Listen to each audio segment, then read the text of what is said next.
Olha, terça-feira você sabe que é dia de fatos da semana.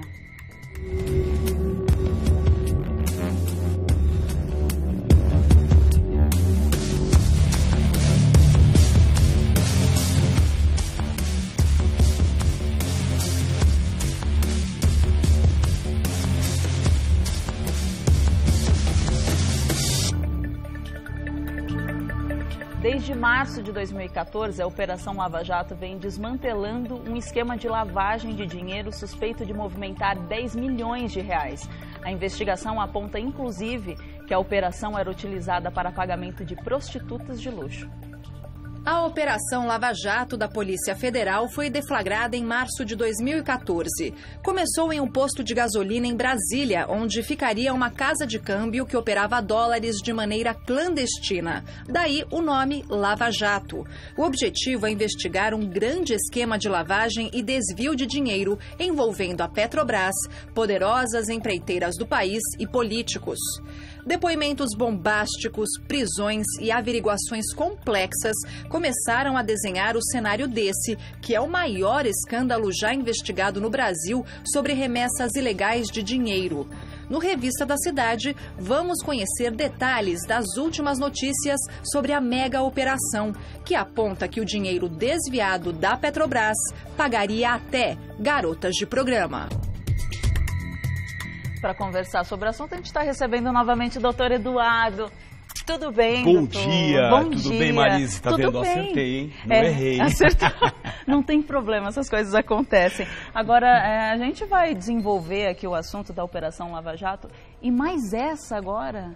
Nós vamos falar das verdades secretas da Petrobras, na verdade, né? Exatamente. Que eu vou falar para você, é um book rosa. Se você for pensar, e eu estava pensando esses dias, que daria um roteiro hollywoodiano. Daria. Né? O Leão sabe disso, mas daria um roteiro hollywoodiano, que eu vou te falar uma coisa, essa questão da Lava Jato, porque bateria facilmente aquele filme Wall Street. Né? Com vários Oscars. Com certeza. Porque o Brasil é uma bandalheira mesmo, né? Não, mas está uma sujeirada e cada declaração que o Alberto Youssef faz apresenta uma nova coisa que choca a sociedade. Eu acho que as pessoas estão assustadas com tamanho crime, com tanta sujeirada. Você sabe, Marisa, que nós sempre soubemos que em Brasília você tem lá uma rede de prostituição que atende os congressistas. Isso sempre aconteceu em Brasília, é óbvio. Mas falar... e, obviamente, muitos são sustentados por dinheiro, por recursos públicos. Nós sabemos, isso é óbvio.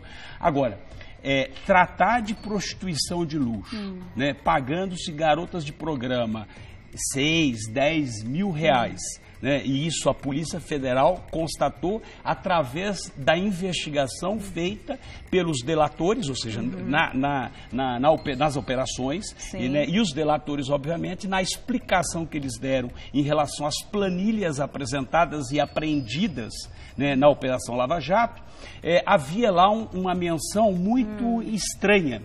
E aí a Polícia Federal, investigando, questionou o que significava aquele artigo 162. Né? E aí, obviamente, o delator, eles explicaram, ou seja, esse artigo 162, planilhado numa planilha de custo, explicou que ali era o número, o endereço, né, o número da rua onde você tinha uma cafetina, né, conhecida como Jô, que disponibilizava, fazia esse book rosa da Petrobras. Então, e mencionaram pessoas famosas. Sim, pessoal de TV, inclusive. Pessoal de TV mesmo. Pessoal de TV, de revista, enfim. Então, é realmente algo que eu não estranho, para te falar a verdade. Não te assustou? Não me surpreende esse tipo de... É que são tantas que... O problema é o seguinte, que quando você está diante de tantas negociações, e essas negociações ilícitas, escusas, né, que vem acontecendo, que vem sendo debelada e revelada nessa Operação Lava Jato, a gente passa a não duvidar de mais absolutamente nada. Então, para mim, essa questão não é nada, não é uma surpresa, ao contrário. É algo eu acho a mais. O que, na verdade, só não foi revelado até agora, só não tinha sido revelado, por quê? Porque, na verdade, havia alguns valores lançados, dentre eles, para você ter uma ideia, eu não vou aqui declinar o nome do hotel, mas tinha um hotel de São Paulo que chegava a gastar em final de semana, numa noitada, 90 mil reais entre bebidas, entre prostituição, enfim. Então, eles não se contentavam, o esquema da Petrobras, né, do desvio, não se contentava em financiar tão somente helicópteros, aviões, lanchas, né, pagava tudo, literalmente. Mas sobretudo, também abastecia esse ramo da prostituição, né, em que pese a prostituição não é proibida, mas a exploração da prostituição, obviamente, de programa, sim. Então, isso é algo realmente que, mais uma vez, né, a nós que estamos envolvidos diretamente nas notícias, não nos surpreende. Mas eu diria que a grande maioria da população é óbvio que fica chocada, assustada, ou seja, para onde foi o dinheiro de uma sociedade, o dinheiro de uma nação, entendeu? E nem só o que foi usado, a quantidade de empresas que a cada declaração vai aparecendo, aparece também pessoas das quais a população acreditou, confiou. Então, é assustador. É óbvio, porque, na verdade, a Petrobras é uma empresa, sobretudo, parte dela ela está no mercado aberto, né, no mundo inteiro, sobretudo, né, então você vê qual é a propaganda que se faz a nível de Petrobras, sobretudo em relação à questão da Operação Lava Jato, não só a nível nacional, mas sobretudo a nível internacional. Né? Então, quando agora nós tivemos notícias de que o Departamento de Estado norte-americano entrou nessa questão para investigar as operações. Por quê? Porque afeta diretamente o sistema financeiro americano.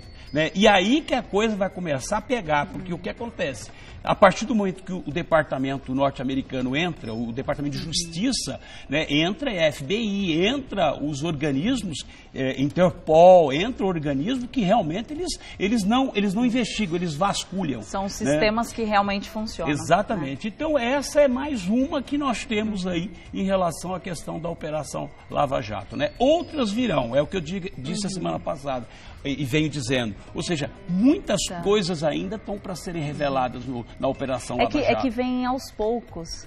Eles vão soltando aos poucos. Solta tudo de uma vez. Não, eu acho que aí eu discordo de você. Porque na verdade, a operação ela tem que ser fatiada. Sim. Porque as outras investigações do Mensalão, por exemplo, se soltou tudo de uma vez e o que aconteceu? Não conseguiu... Você acha que vira bagunça não conseguiu atingir todas as pessoas. Aqui, quando você fatiou, e aí tem uma estratégia muito interessante do Sérgio Moro, do juiz que tá conduzindo esse processo lá em Curitiba, no Paraná, ele fatiou as operações, ou seja, agora foi a 14ª, hoje está tendo mais uma operação de busca e apreensão em vários locais. Então, quando você faz a busca e apreensão, você apreende computador, apreende documentos, e aí vai para uma análise, para um departamento na Polícia Federal, e ali eles fazem o quê? Eles fazem uma análise na documentação, que só chegou a essa questão da prostituição por causa disso, ou seja, análise na documentação, pegaram a planilha e verificaram o código,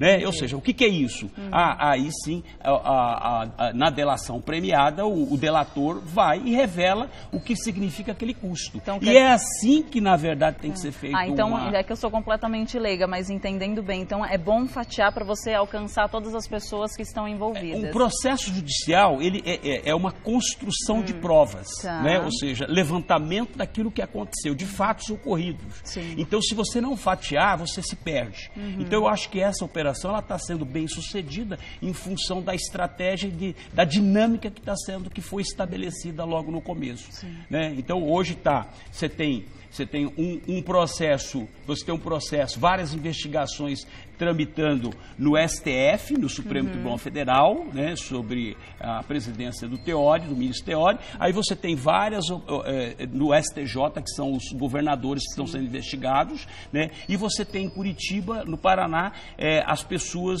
os empreiteiros, as pessoas que não têm função pública ou perderam a função pública, então elas estão respondendo esse processo. Foi muito bem pensado essa estratégia, inteligente, então, diferente de como as pessoas pessoas pensam, as pessoas que são leigas, é um processo que funciona e que vai alcançar todas as pessoas envolvidas. Esse é o objetivo, né? Esperamos que sim, né?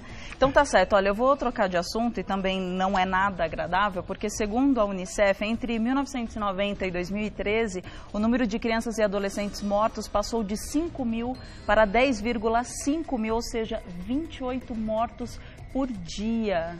Esse foi um relatório que foi apresentado ontem, no dia de ontem, segunda-feira, pelo Fundo das Nações Unidas para a Infância, que é a Unicef, ou seja, todo mundo conhece a Unicef, que vem fazendo toda um trabalho de defesa do jovem, sobretudo eles completaram 25 anos, das crianças, né? E agora o ECA, né, que é o Estatuto da Criança e Adolescente, que foi instituído no Brasil em 1990, completou 25 anos. E é óbvio que tem que se manifestar qual foi o resultado produzido por esse trabalho que está sendo feito, porque são 25, são 2 décadas e meia. Exatamente. E aí que se chegou à conclusão, através desse relatório da Unicef, de que houve um aumento na questão dos crimes de homicídios praticados contra criança e adolescentes até 19 anos. Né? Tanto é verdade que esse número que você saltou de 5 mil para 10 mil ao ano, isso ao ano. Nossa, ao ano.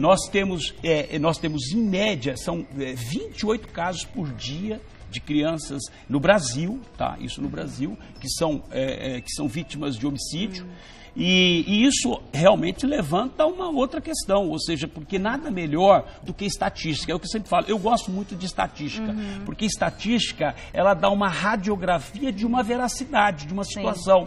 Não adianta simplesmente você colocar no Congresso uma lei para ser votada sem antes ser estudada, sem antes ser debatida, né? Em que pese, às vezes, a própria sociedade, ela pleiteia aquela situação, ou seja, quer que vote uma lei em relação, como o caso da redução da maioridade penal, mas você tem que, na verdade, debruçar em cima dessas estatísticas, desses relatórios, de saber se efetivamente eles vão surtir o efeito que nós precisamos. Nós tínhamos até falado sobre isso uma vez. Então, o ECA, ele teve uma parte que foi boa. Aliás, eu já te adianto, o ECA é o estatuto mais bem elaborado, um dos melhores do mundo, se você quer saber. É que quando é apresentado esse tipo de número, as pessoas já acabam levando pelo lado negativo. Mas pelo contrário. Mas no sentido, Marisa, de proteção. E, de fato, o ECA atingiu alguns objetivos. Dentre eles, por exemplo, a obrigação de matricular as crianças e o adolescente no ensino fundamental. Nós chegamos a quase zerar, né, com exceção da questão indígena, porque o ECA não deu a proteção devida para a comunidade indígena, que isso, na verdade, é uma falha, obviamente. E não é uma falha da lei, é uma falha da operacionalização da lei, da execução da lei. Então, essa é uma das, eu diria que é uma das vantagens do ECA. Entretanto, quando se trata, por exemplo, de um sistema de atendimento para reeducar aquele menor infrator, isso deixou a desejar. Por quê? Porque, na verdade, tinha que ter sido instituído e adequado, né, para todo o Brasil, com o objetivo de reeducar, ou seja, reinserir esse menor, essa criança e adolescente na sociedade. Entretanto, na verdade, o efeito foi o contrário. Por quê? Porque, na verdade, se institui um estabelecimento para reeducar, entretanto, as medidas pedagógicas, né, psicológicas não são bem trabalhadas. Consequentemente, você tem uma falha. E esse resultado dessa quantidade, existe algo muito alarmante, porque há uma previsão de mais ou menos 42 mil adolescentes perderem a sua vida até 2019. E existe alguma classe social definida para esses jovens que foram assassinados? Isso o relatório também retrata, porque geralmente a classe atingida é sempre o pobre, né? Pessoas de periferia, pessoas de comunidades mais pobres. Você tem a questão do negro, sobretudo, né? Que isso é um problema extremamente, eu diria